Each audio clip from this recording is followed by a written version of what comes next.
Brought to you by Penguin.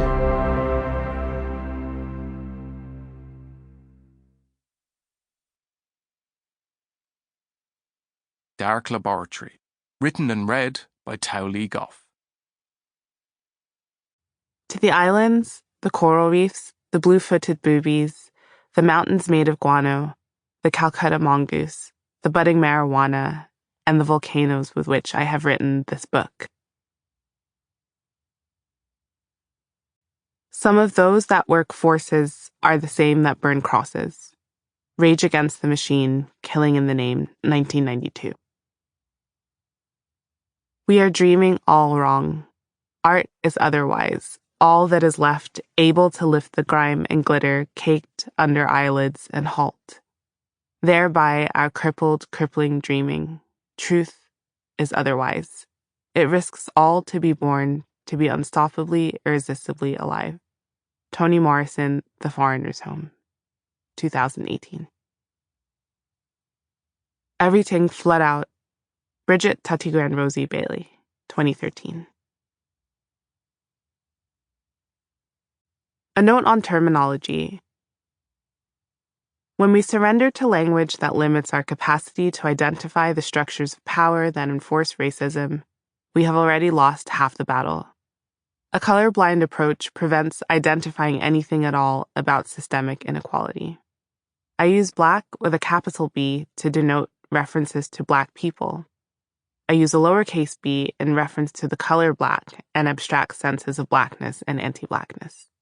I use a lowercase b for brown because the term has a different political trajectory and is used by many disparate groups with varying and more diffuse meanings than the history of the Black Power movement. Relatedly, I use a lowercase w for white because while it is also an important racial category that should be spoken about more often, it does not have a coherent political history, community, or tradition, though white supremacy is a potent divisive force. Because there are many forms of slavery that vary as labor institutions across time and space, I use the specific terms chattel slavery and racial slavery to describe the European transatlantic trade of Africans who were enslaved.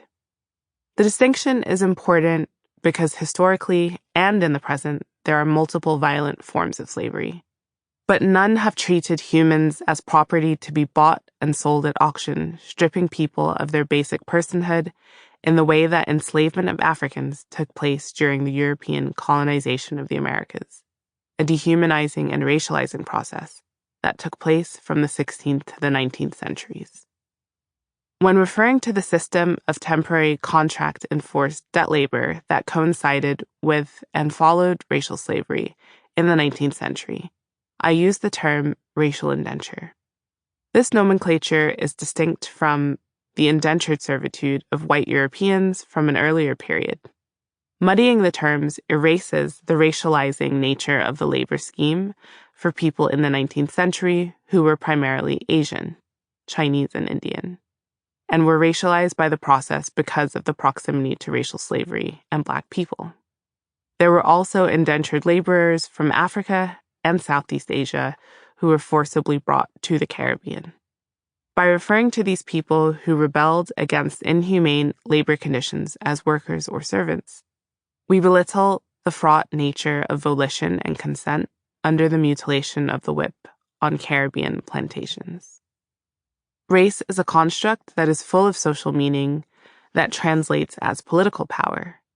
I have carefully chosen the following terms not to enshrine false hierarchies, but to identify how people have historically identified themselves against the terms of colonial conquest. In regard to the people indigenous to the Americas, I use the related terms Amerindian, American Indian, Native, Native American, Indian, Indigenous, and First Nations, understanding that they are not synonymous in meaning. According to the regional context of what various indigenous peoples in different countries have historically called themselves, I alternate between terms. Relatedly, the overlap between the terms Indian, Columbus's misnomer used to describe Native Americans, and South Asian. Sample complete. Ready to continue?